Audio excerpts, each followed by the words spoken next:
Hey everybody, this is Kara, This is Deja. And this is Ed. and this is your day's dumpster fire.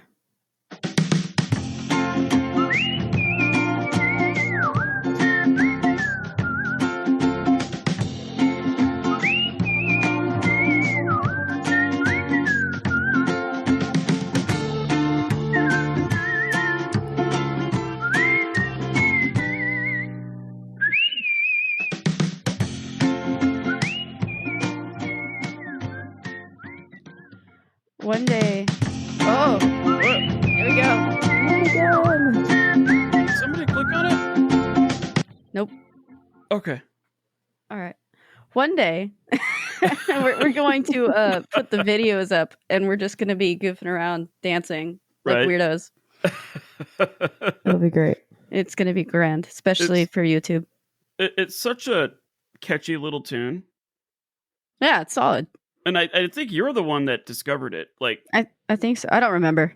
well, because we were using a different website and they had like all this royalty-free music on it and everything. And like we were trying to find like the best music possible for a show about dumpster fires. And then you're like, oh, wait a second. Here's this one. And it's been that way ever since. Yeah, it was something like that. That sounds right. So yeah, That sounds right. I think I have a good trash can fire. All right, let's hear it. Hit it. So Kara and I have spent the past almost an hour and a half trying to get her microphone to work. And she's using my old mic. And I got her a device called a cloud lifter, which is in theory supposed to improve the sensitivity of a mic, so you don't have to turn the gain all the way up to like 7,000%. It's not working. Y'all, I was ready to plug in that $35 mic again. All reliable. I Yeah. don't know how you haven't already. I would have. Because this one's fancy, and I like it.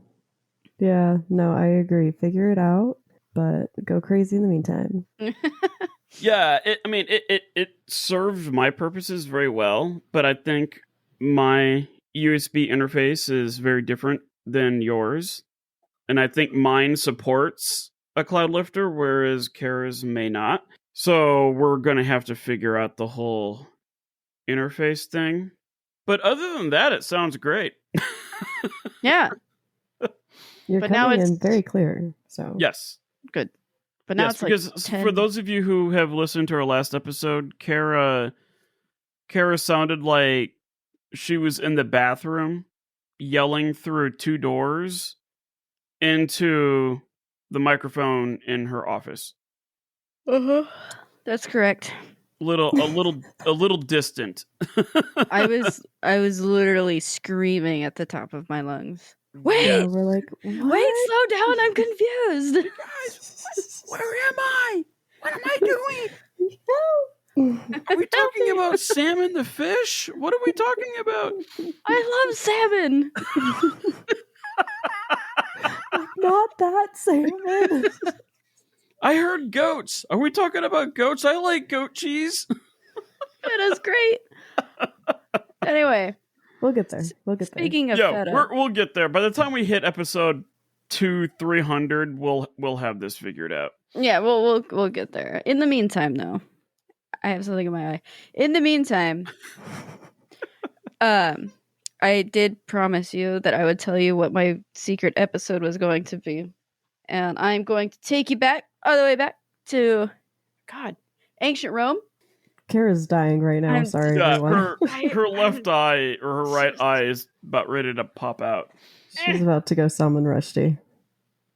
Oh, the glasses are off, so now she's got two little like periods for eyes.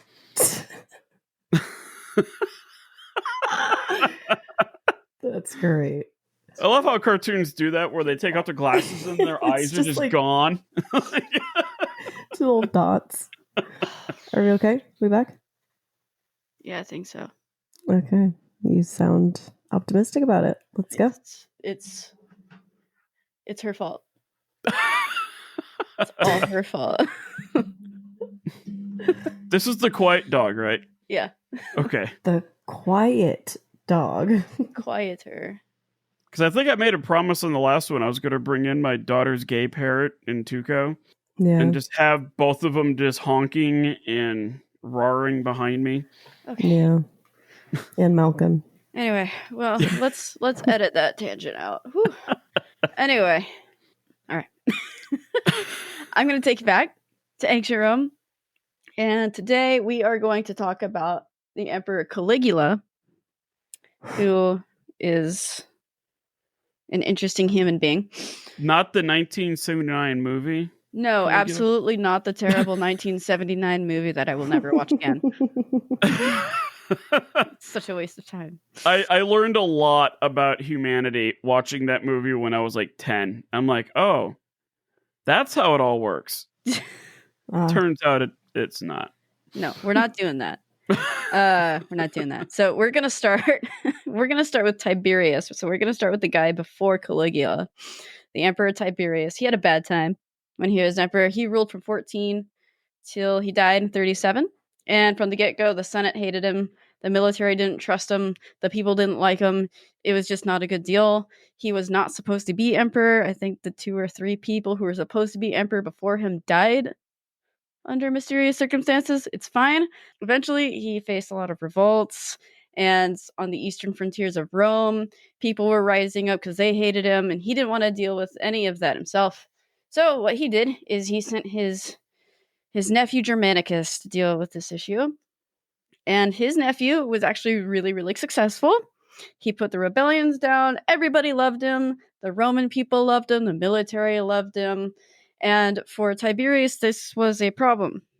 If you have studied Tiberius extensively, you will know that he was a very, very paranoid man.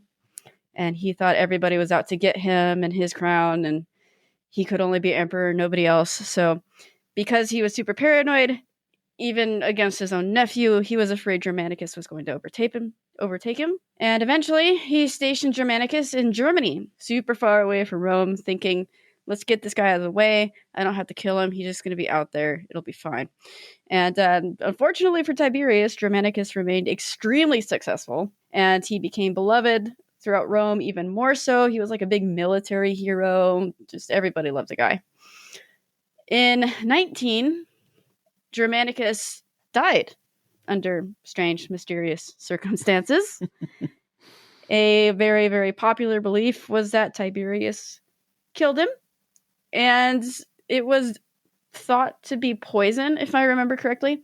Even historians today are pretty sure. They're like, yeah, we're pretty sure Tiberius had him killed, but wow, we don't really know for sure, but that's like we could probably be confident in that. That's like the most cowardice way to kill somebody in ancient Rome. Oh, yeah. Like poison? Yeah. Poison. Yeah, you don't. No. You go in with a spear and you poke him holes for like 15 times. Like you are. Like you disembowel him and Overkill. hang him from his own intestines. Like that's a proper assassination of a high-ranking Roman official. Poison? Yeah. It's like, ugh. For real? Like that's all you can do?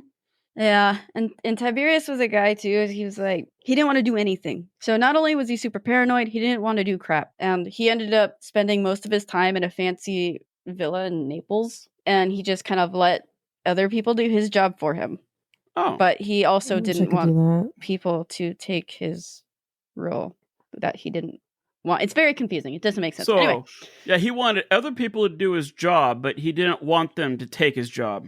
correct. That sounds right. Okay, so it's corporate America. Got it. Yeah, Okay. kind of. Anyway, Tiberius continued to be ever paranoid, and the Senate hated him, highly disapproved of him, couldn't stand him.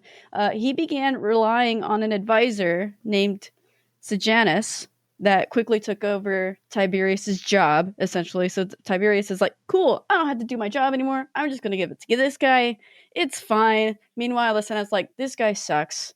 And Sejanus convinced Tiberius to put into place numerous trials for treason, primarily to get money out of it. So they would like bribe people and execute people or get people, exile people, you know. And these trials were mostly shams, and many people were tried. They were found guilty for treason, for minute or small offenses. And the Roman people became increasingly upset about this. The Senate was frustrated. It was a whole mess. It sounds a lot like Wormtongue from the Two Towers, the second Lord of the Rings book. Yeah, very similar to that. Like, he just kind of like came in and just poisoned the mind of the king of Rohan, and like nobody trusted this guy, but he just kind of had his way of just influencing the right person at the wrong time. Pretty much. It was like, yeah. So this Sejanus guy took advantage of Tiberius's paranoia. Tiberius was like, cool, he'll take care of it. Meanwhile, everything's burning. And by the time Tiberius was old, he closed himself off from Rome completely, and he just lived in Naples. So it was a good time. You can see why Rome was really upset by this. Like, this is not good. All right, yeah, because, the Emperor of Rome doesn't need to be in Rome. Technically, no. That's what the Senate's for, right? But whatever. I guess, yes. Maybe they had teams back then, and he could work remotely. Hey, that's good. That's a good idea. Yeah, that's good. We're going to jump backwards just a little bit. So meanwhile, while all of this is going on, 2 years before Tiberius took the throne in 14, so we're talking 12. It sounds really weird not saying like 1453 or 1066. We're at 12. Yeah, it's really hard listening to that. I'm like, 19. It throws you off. I know. No, it's just 12. Just 12. 19. In 12. We have a little boy born named Gaius Caesar Germanicus, and he was born in a small town near Rome, Italy. His father was Germanicus, the nephew of Tiberius, who we were talking about earlier. And Germanicus was the adopted son of Tiberius, which sounds like it's a good deal, but it's kind of an issue when we think about what happened to him. His father was considered a military hero, so yes, Germanicus, a military hero. He's great. We all love him. His mother, her name was Vipsania. Ooh, I can do this. It's late.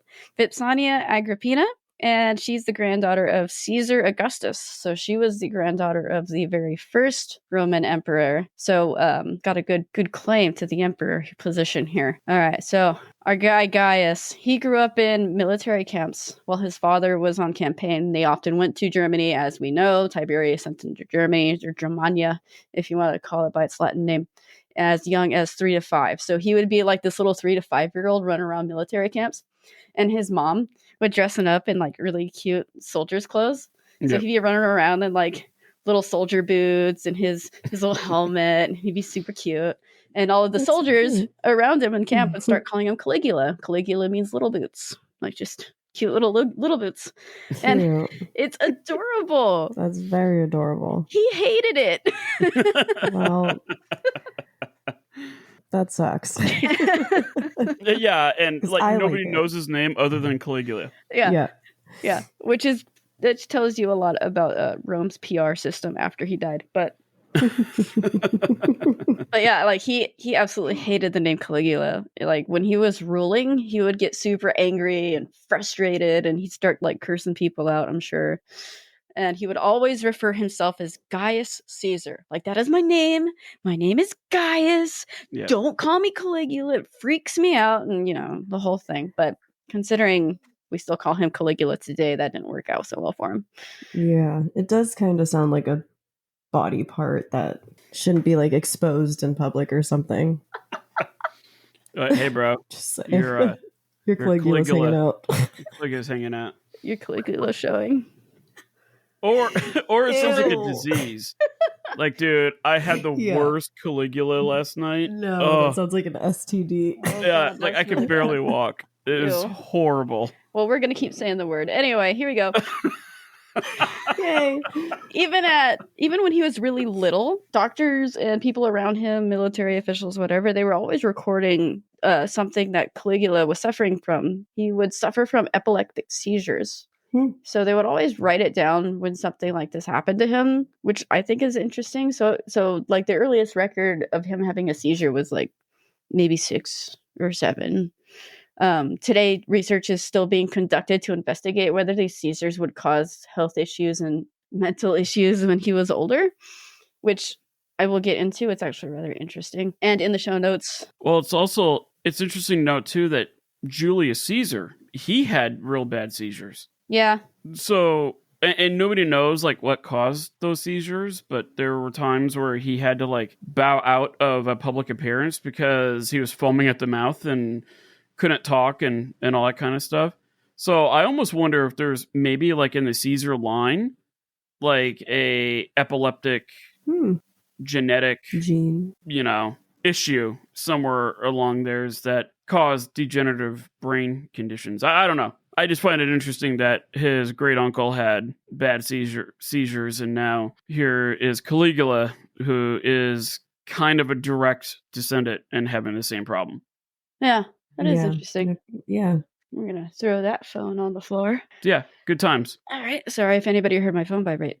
My father is texting me at 10 o'clock at night. Anyway. Hey, Dad. Hey, Dad.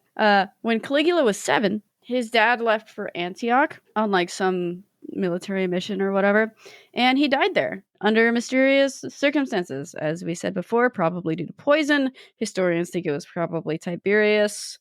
It's a bad deal. After his father's death, Agrippina took Caligula and her 5 kids back to Rome. And Agrippina is actually pretty cool. So what she was doing was she was playing the game a little bit like what Cleopatra did. And she's like, look, here are my 5 sons. We are directly descended from the Emperor of Rome, the very first Emperor of Rome. These boys should be the ones to be ruling Rome. These are your successors. Tiberius didn't like that.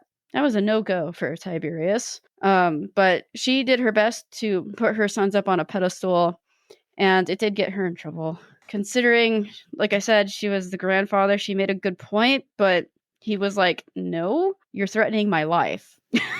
Like he goes from talking about succession to you're going to murder me. So this guy is real special. Anyway, in the year 29, I know it sounds weird.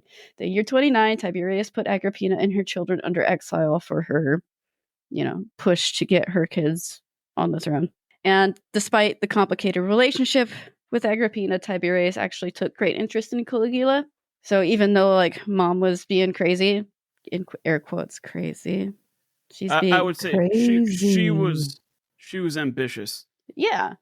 Persistent. And it sounds like she was also kind of practical. Like, yeah, she was logical. Yeah, logical thinking. Well, yeah, she's like emotional. I am a direct descendant of the original Emperor of Rome. Therefore, my kids are direct descendants of the original Emperor of Rome. Correct. And Tiberius is kind of a douche. He is. And remember, he wasn't supposed to be Emperor of Rome. He was like 3rd or 5th or whatever in line. Yeah. He's special. Anyway, so Caligula was said to be very intelligent, super smart, observant, really clever. Historians generally agree that Caligula took advantage of Tiberius's interest in him. So Caligula really did not like Tiberius, but he knew if I get close to the emperor, it will put me in a better position.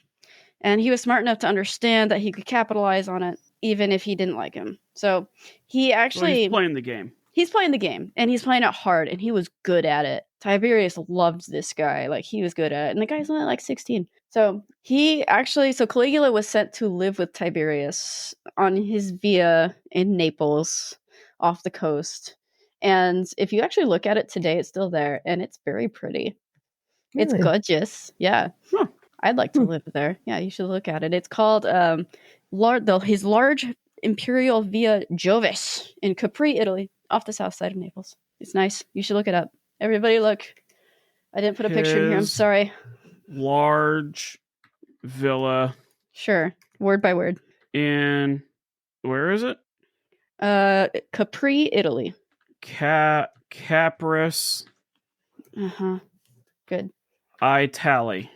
Perfect. Oh, wow. It's pretty. Holy. We all want to live there. You can't really blame the guy. Holy crap. Yeah. It's like a really nice resort for retirement. My God. So Caligula lived there with him for 6 years. Can you imagine living in a place like that? Gorgeous. But also living with this crazy old guy who's super paranoid all the time, like doting on you. You can't stand him. Having to suck up to this guy. I mean, props to Caligula on that. He's crazy himself, but props to him on that. Absolutely. And then in 33, the year 33. Not Like when he 1933. was 33. Oh, I wait, really just kidding. feel like I have to make sure that we all understand like it's the year, because it can come off just really like on the day 33. Well, what was throwing me off is that it sounds like it's their age. Yeah, that's what I'm. That's Oh what's yeah, like getting when me. Caligula was 33. Like, no, this is 0033. 33. Yeah. Yeah, 0033. Yep. So he was 21 in 33. So when he was 21 in the year 33, Agrippina died of Got starvation it. in exile. So his mother died in exile of starvation. And then not long after that, his two older brothers died. And I believe that they were murdered or assassinated. His two sisters, however, did survive. And in the same year, Caligula was arranged to be married. And the marriage was arranged by the emperor himself. It was to a daughter of a high member of the Senate. So this was a big deal. And then the next year, after they were married, she got pregnant. And unfortunately, she and the child both died in childbirth. So lots of death happening in his early 20s. Poor dude. Kind of sucks. In 35, the year 35, when he was 23, doing math in my brain, 23, Tiberius named Caligula a joint successor of the emperor with Tiberius's grandson, Lord help me, Gemellus, something like that. Gemellus. Anyway. Janellus? Yeah, he's not that important. It's fine. He's going to die soon. Anyway, so they had a joint partnership for a little bit. And according to the historian, the contemporary historian who was writing about Caligula at the time, his name is Suetonius. He writes that Tiberius knew that Caligula had a bad temper and at times a really cruel nature to people around him. Even before he was emperor, Caligula began to show signs of what made him really scary. Tiberius knew this, according to this historian, and he is trying to kind of surpass Caligula, who's starting to get really cocky by doing this joint rulership thing. So hopefully buy him some time to figure out how to get rid of Caligula and just have his grandson rule. It didn't work. It didn't work. Anyway, so once Tiberius claimed Caligula and his grandson as successors, the Senate captured his longtime advisor, Sejanus. So we'll remember good old Sejanus. The Senate captured him. As soon as the successors were decided, they strangled him, and then they dumped his body. They dumped his body in the Tiber River. So they dumped his river in a body. They dumped his river. It's late. Anyway, during his time with Tiberius, he befriended the commander of the Roman Guard. So Caligula befriended the commander of the Roman Guard. His name was Macro. His name was Macro, like small. Anyway, Macro was rather fond of Caligula, and he was super eager to help with the succession. And in 37, after Tiberius died, Macro, along with the army, named Caligula sole emperor at the age of 24. So they were like, screw your grandson. You're dead now. We don't care. Caligula is going to be emperor. And contemporary historians living at this time, so the dude I just talked about, plus another guy who I don't remember his name at the top, they write about rumors of Caligula and Macro suffocating Tiberius with a pillow. So, like, there were some rumors going around that Caligula may or may not have murdered Tiberius. But it's still debated because at the same time, Tiberius was really old. I think he was in his 70s, which is really old for a Roman. Yeah, good for him. Yeah, I guess, but it's not the best situation. It's not ideal for the Roman people, but it's ideal for him. Yeah, it's crazy. For sure, wild. Agreed. Emperor's gone wild. Yes. Yes. Number one. So the Roman people in the Senate were extremely excited about Caligula being the new emperor. As you can imagine, he's the son of Germanicus, this big war hero. Everybody loved Germanicus. And he's the grandson of Caesar Augustus, the great first emperor of Rome. Right? Super promising. This is going to be great. This is going to be awesome. We're stoked. Yeah. What could possibly go wrong? What could go wrong? He's going to be great. This is gonna be good. It's going to be We good. got So this. when he first started, so like the first 6-7 months of his rule, and even like after just a little bit, it kind of bleeds into the first year. He builds a whole bunch of new palaces and a whole bunch of new buildings. He refurbishes older buildings. He makes aqueducts and harbors and theaters and temples. He's building all these grand buildings, and the Roman public freaking love it because they're like, hey, look at these really Things. cool like Yeah. stadiums and Yeah.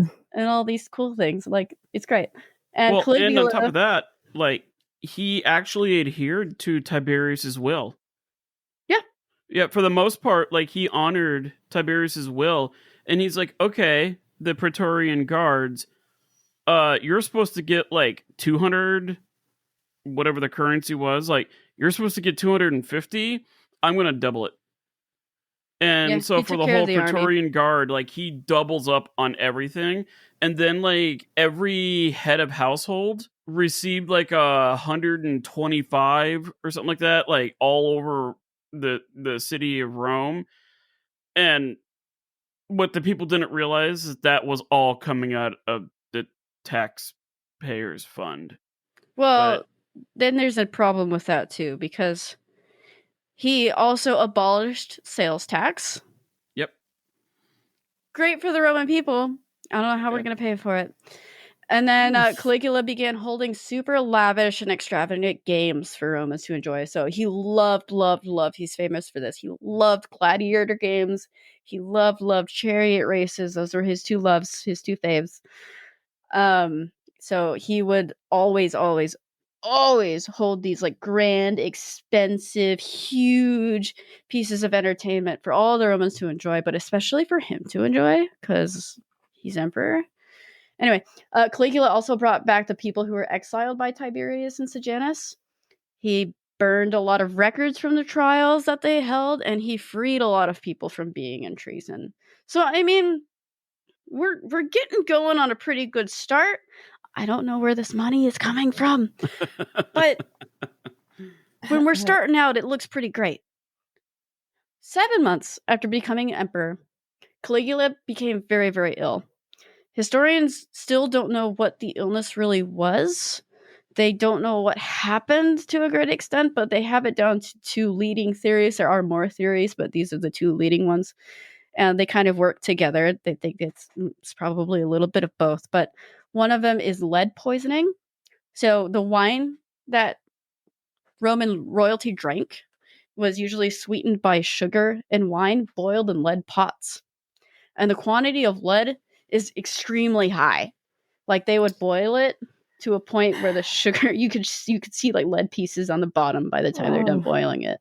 It was a good Now time. that I did not know. Yeah. The theory that I grew up listening to was that Caligula was one of the first emperors to have running water in the palace, and they used lead pipes to get the water in there, and in order to make hot water, they would light fires underneath the lead pipes, which would then soften it and release lead into the water and all that stuff.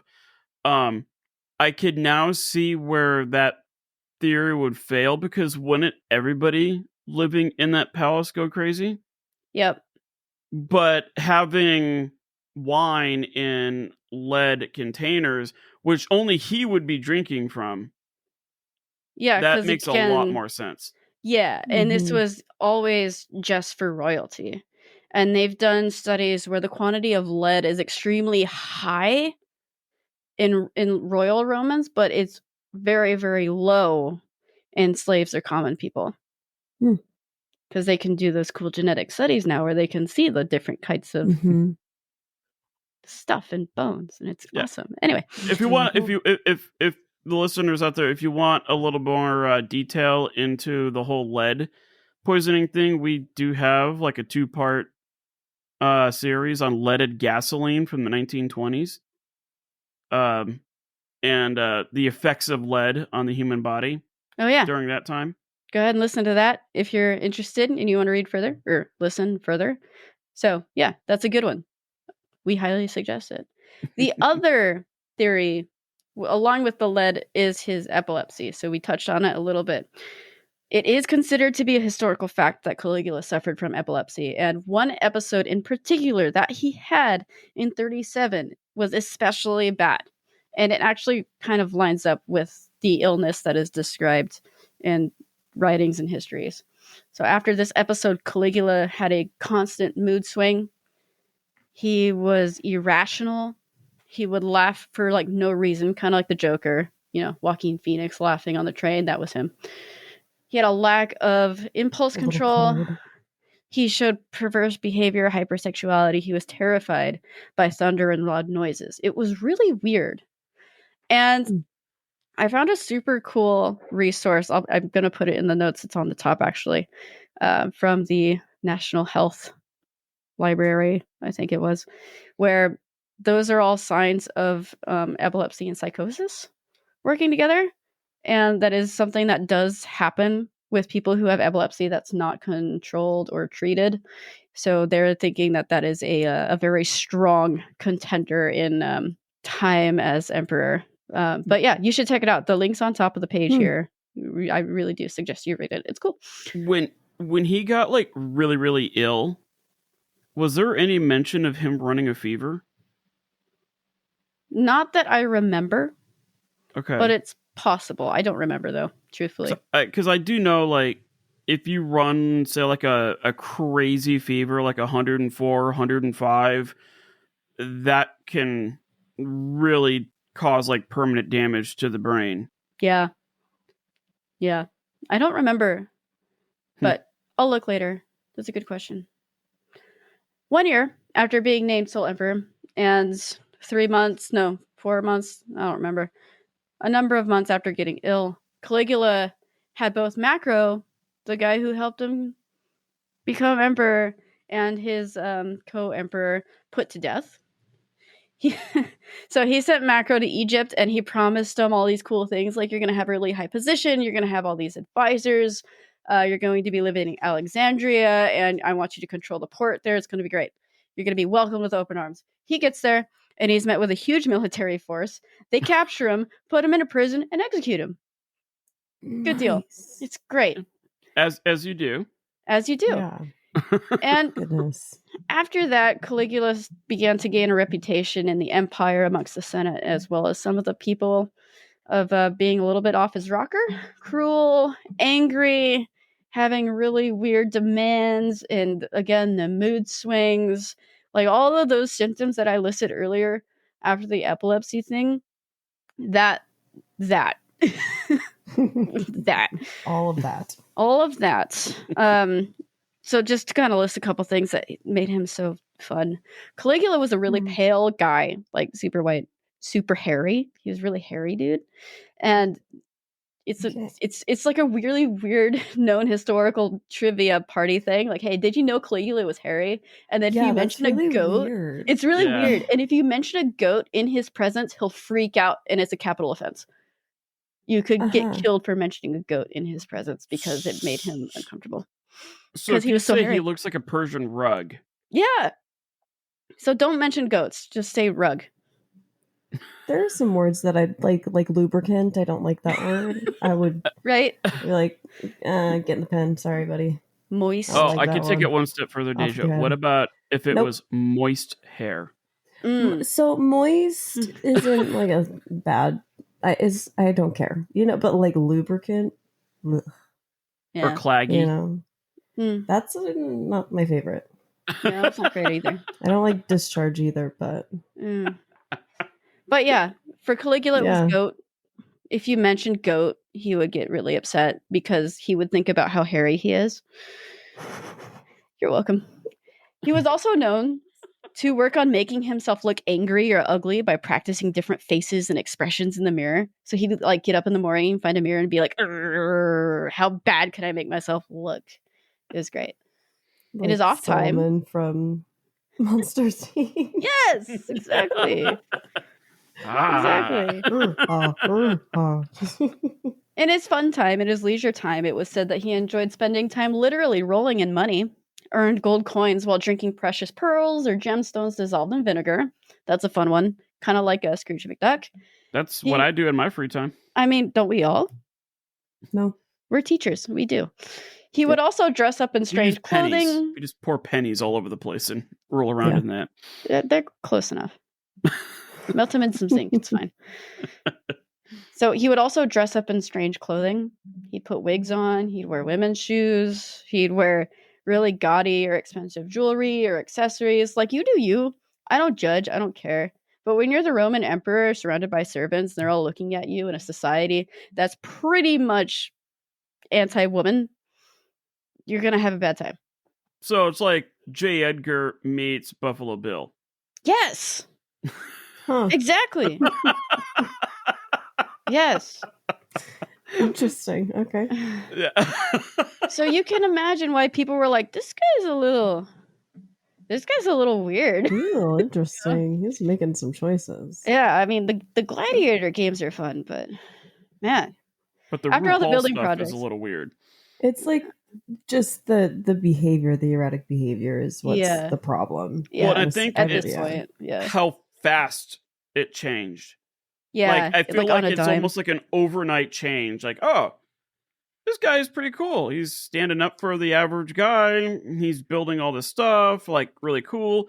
And then, like, all of a sudden, like, ever since last Friday, man, homeboy hasn't been right. Like, rocking high heels and doing some weird Ed Gein stuff and just, like, yeah. Uh-huh. We're going to talk about something a little bit boring. After all the building projects and expensive games, he eventually realized that he squandered away all of his money. So Tiberius, for all of the not weird, but for all of the things that he was good with his finances. Caligula ruined all of that. Eventually, to try to get the money back, he put the trials back on that he initially did away with, that people loved him for. He put those back up, and people were being tried for treason again for doing absolutely nothing. They were exiled or put to death, depending on how he was feeling that day. He would use these trials usually for financial gain. So he would find somebody, usually, instead of executing them. He'd be like, you owe me this much money. If you can't pay it, I'll kill you. Or he'd blackmail people to try to get the money back. So that's primarily what he used the trials for. Obviously, these people were not happy because they were like, hey, you just did away with this like 2 months ago. What happened? Now we're all dying again. Great, thanks. He would also raise taxes again after abolishing sales tax. He just raises them again, or he creates them. Roman people would later describe it as shameful. So he would tax taverns, artisans, slaves, and people who wanted to hire slaves. Taxing the slaves themselves kind of seems like a bit much, considering they didn't have anything. But like, okay. But what I think that really means is like there was an extra tax to own or keep a slave. So like a tax to own one for the slave owners, as well as buying a slave outright. Does that make sense? Slavery in general, it's like a no-go, but I mean. Well, actually, it was not uncommon for slaves, like even gladiators. They would see some percent of the money that they earned for their dominus. Okay, that makes sense. So like it would only be like a 1 or 2% commission. But yeah, if you went to the gladiatorial games and you came out victorious and you won all this money, that slave would actually get a part of those proceeds that he could then use to pay for his freedom down the road. Got it. That makes sense. So then tax the crap out of it. Which means that Caligula probably just took all of it. Yeah. Okay, cool. Good deal. Caligula also made it his favorite pastime to embarrass the Senate any way he possibly could. So one story, Caligula makes a remark about making his horse part of the Roman consular government. This one's super famous. This story is blown way out of proportion. It always has been throughout history. He never actually made his horse consul. His horse was never in the Senate. He just made a joke about it. or he made like an offhanded comment about it, but his reputation blew it way out of the water. It is a funny story, though.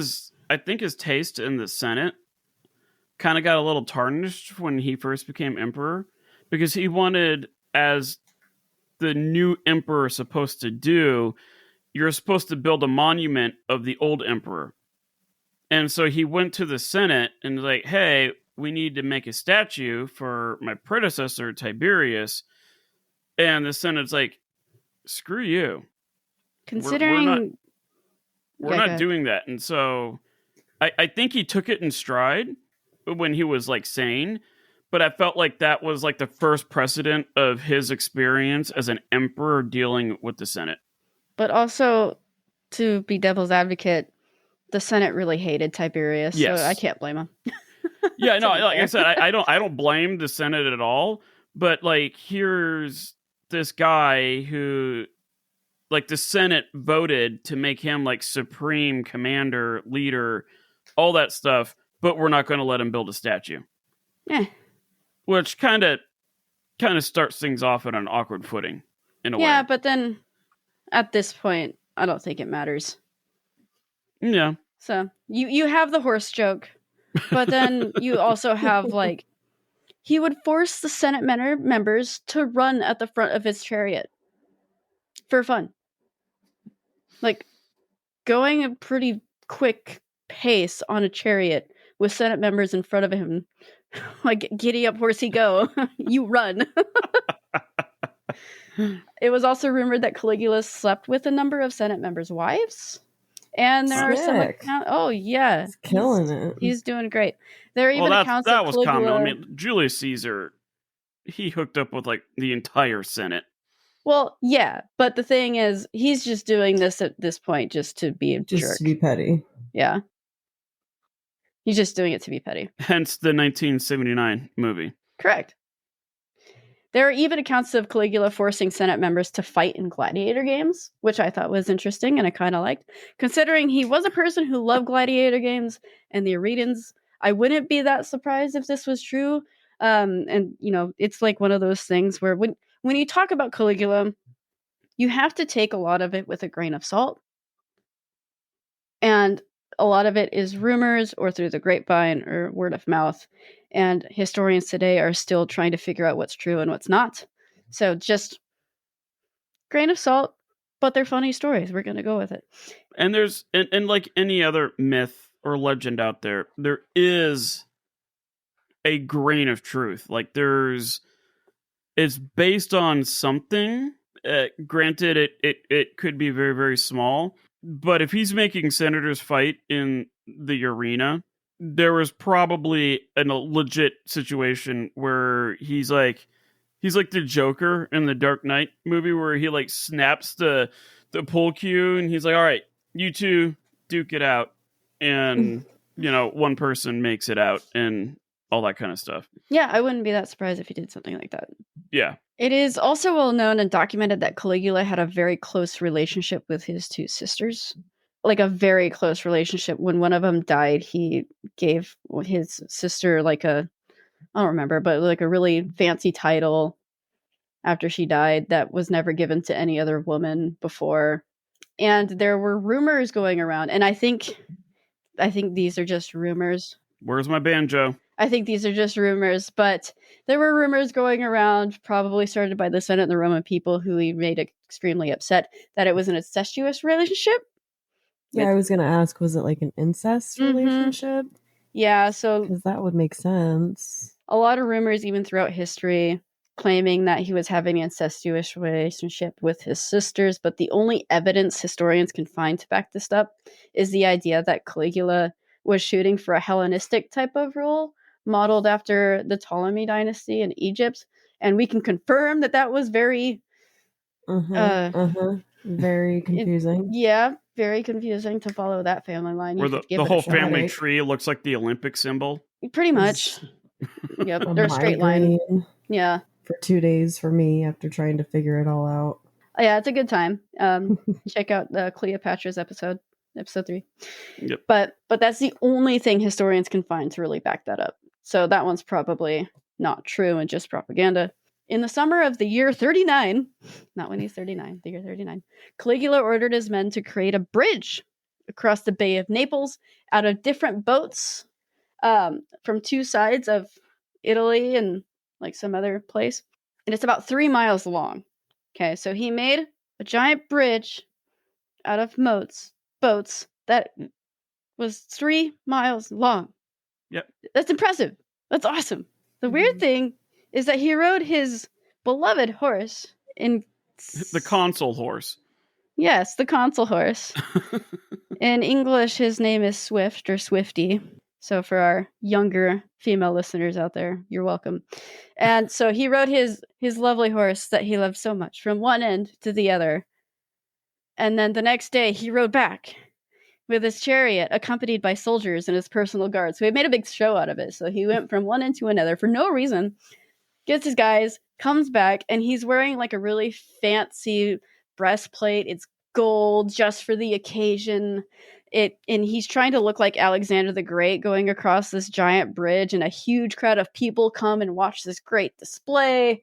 And they drank and they partied for 2 days, and they partied and drank so much that it said that several people fell in the water and drowned, that they were so drunk. It was a good time. We don't know why he did this.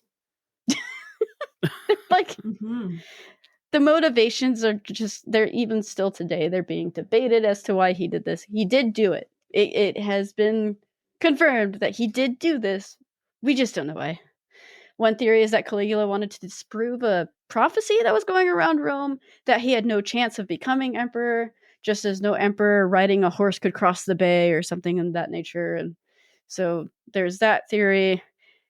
But I mean, either way, well, the motivations are confusing and not very clear. We can at least chalk it up to the fact that it's a pretty cool feat of engineering.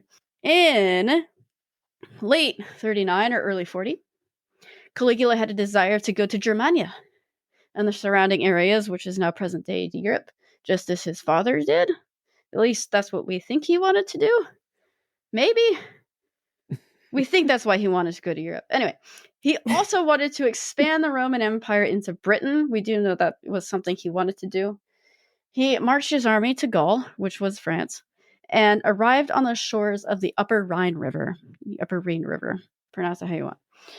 The story is that Caligula ordered his men to slash at the water and collect the shells found in the shore in their helmets. They say that he said the shells were the spoils of the conquered ocean, and this story is lovingly called Caligula's War on Neptune, or Caligula's War on the Ocean. And that story is fun too. I like that one. However, now it's believed that Caligula demanded his men to build huts or collect material to build huts, because the Latin term for hut is very close to the Latin term for shell or seashell or crustacean. So that's more likely what it was. And it can be argued that the story is also propaganda for those who were done wrong by Caligula. But again, I like the story. I mean, it's funny to think about Roman soldiers slashing at the ocean and collecting seashells. Yeah. It sounds like a really nice afternoon. Yeah. Yeah. Caligula sounds believed. Like I'd like to spend that time. Yeah. I guess sounds fun. I can't knock it. Caligula believed that he was a god on earth. So this is another fun thing about Caligula. He thought he was just God's gift to earth, and he was a god, and everybody needed to treat him as such. He had a really nasty habit of forcing people around him and every Roman subject to treat him as a god, worship me, all that. And in the summer of 40, this was a bad deal. He tried to erect a statue of himself in a Jewish temple, making it a place of Caligula worship without the regard of the Jewish faith. Got it. He was like, this is my temple now. You will worship me. Here is my statue. That's what he wanted to do. He did not do it. He wanted to. He tried. The plans didn't go through. He was talked out of the idea by Herod Agrippa, the king of Judea, and that area, Judea, is present-day Israel, Palestine, Jordan, Syria, that area. That kingdom doesn't exist now, but I just found that. That was a rabbit hole I went through. Anyway, by the late 40s, Caligula's overspending is starting to become something that cannot be ignored. He spent way more than he could make back in taxes, fees, and extortion. And eventually a conspiracy against Caligula was planned in late January of 41 between the Praetorian Guard and the Senate and the Equestrian Order. He had a lot of people after him. And, he was stabbed. He was stabbed, kind of like Julius Caesar. He was stabbed at the Palatine Games by multiple people. The people that we know were there were Cassius Chaerea. He was the tribune of the Praetorian Guard, Cornelius Sabinus, and other people who were close to him in the Senate. Caligula's wife and daughters were also put to death shortly after to avoid any issues of successions. They wanted to avoid any loose ends. And to end it with this lovely quote that I really enjoyed, a contemporary historian who wrote about Caligula's 4-year reign, 4 tumultuous years. He wrote, this guy's name is Cassius Dio, if you want to look him up. He's an interesting dude. But he wrote, Caligula learned by actual experience that he was not a god. So on that note, thank you, Cassius Dio, for the wonderful quote. You learned that 4 years. 4 years, that's it.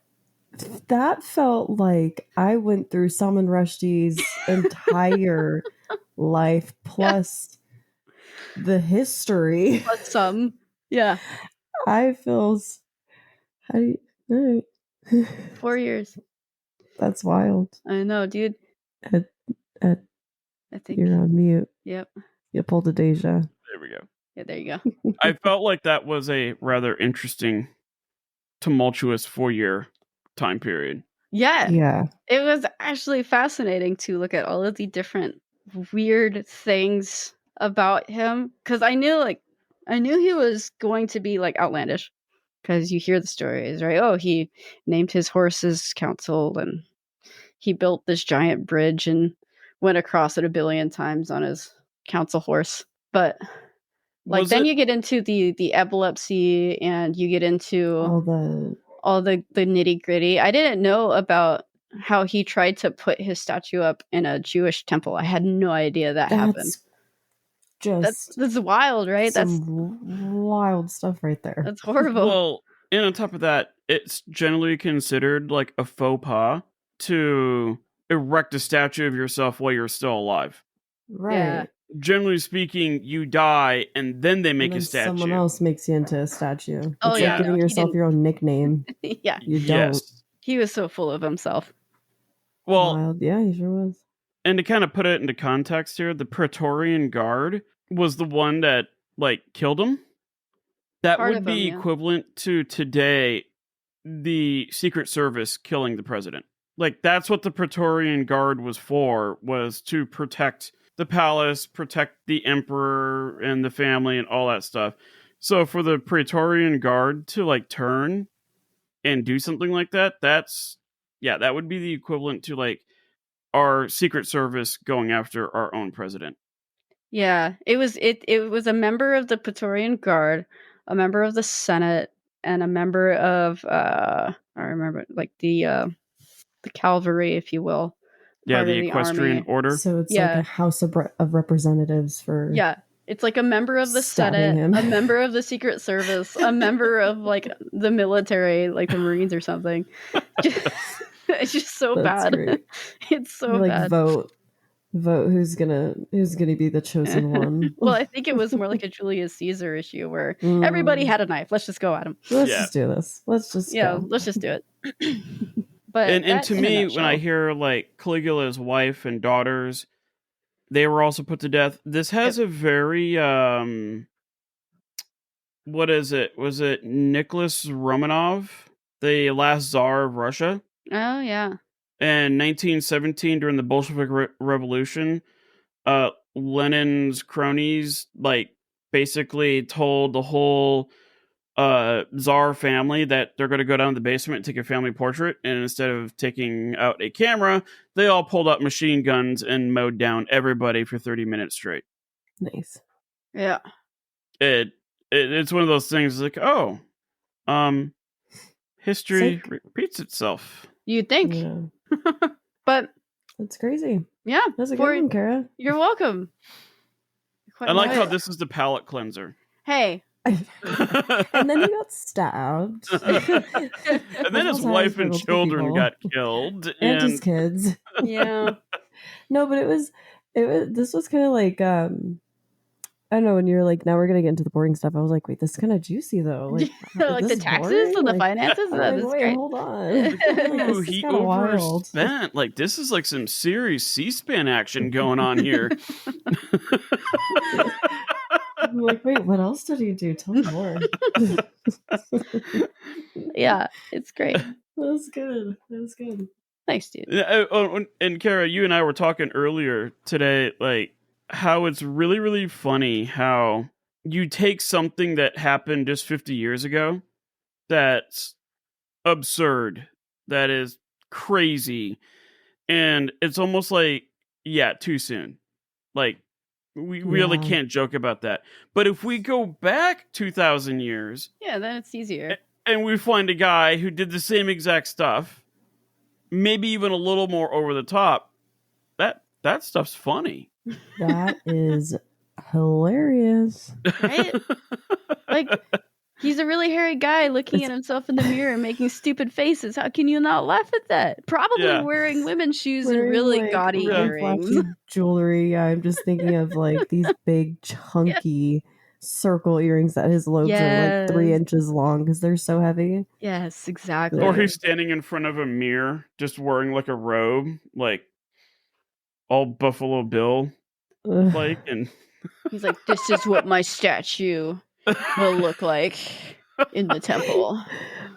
He's like, and then I want I want it to be a little bit lower. Yeah, just like that.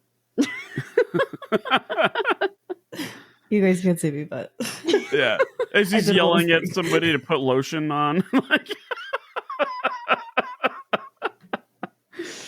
he's got the little wicker basket. He's just handing it down. Dear. All right, Dear. so before we go, just some quick housekeeping.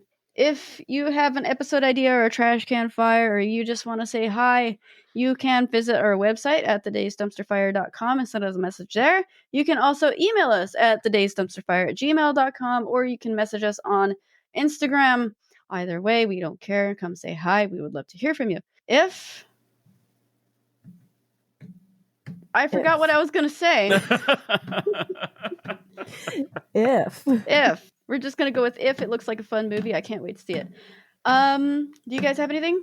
I'm working on our Patreon. Oh, thank you. There's a good housekeeping subject. that's Yes. good. Yeah, Yes, that's good. yes, Good that's a segue. good Very Yes. good. Yeah. I am working on setting up our Patreon account for like donations.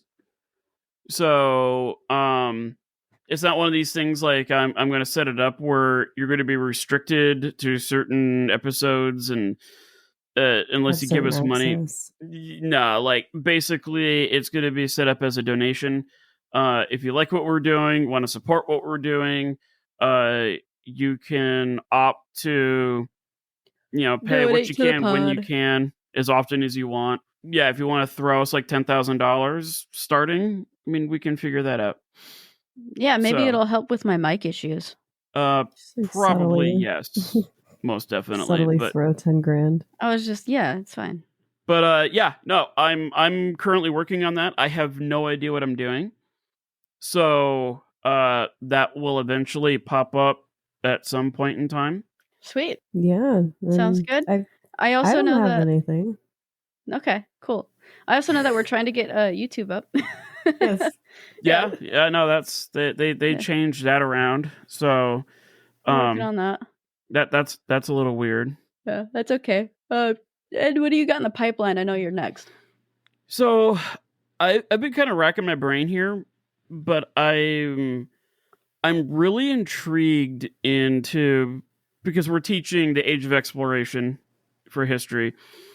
I kind of want to dive into stories where these explorations, whether it is in the Age of Exploration, so 1500 to 1700, or even recent stuff like climbing Mount Everest, I want to get into some of these crazy stories where these expeditions start off like, hey, we're going to find, Indochina and all that kind of stuff. And they they find turkeys in some weird land instead.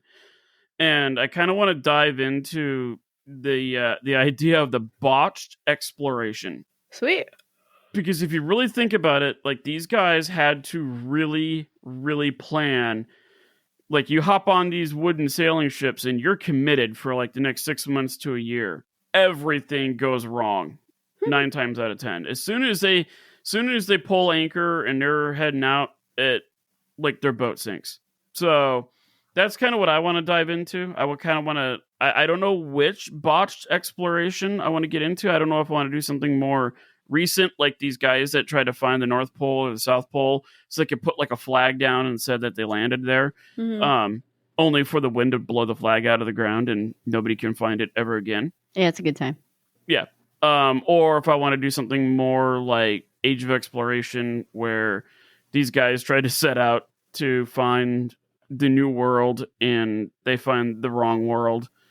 And the only thing they do is cause massive cultures of Native Americans to die from smallpox. Or like Alvar Nunez Cabeza de Vaca, who landed in Florida and got stranded, and they ate all the horses, and then they made rafts out of the horse skins, tried to go around the Gulf of Mexico. They all sank. They all ended up on some island naked, where they were then abducted by Native Americans and almost killed. And then they somehow got out of that, and they spent the next 10 years of their lives trying to get to Mexico City by taking the longest route known to mankind. So that's a good one too. Discovery Channel, Naked and Afraid, XL. Yeah, conquistador style. Like, perfect. All right. Well, if you guys don't have anything, I think we're good to go until the next one. Alrighty. See ya. See y'all later. Thanks for listening. Bye.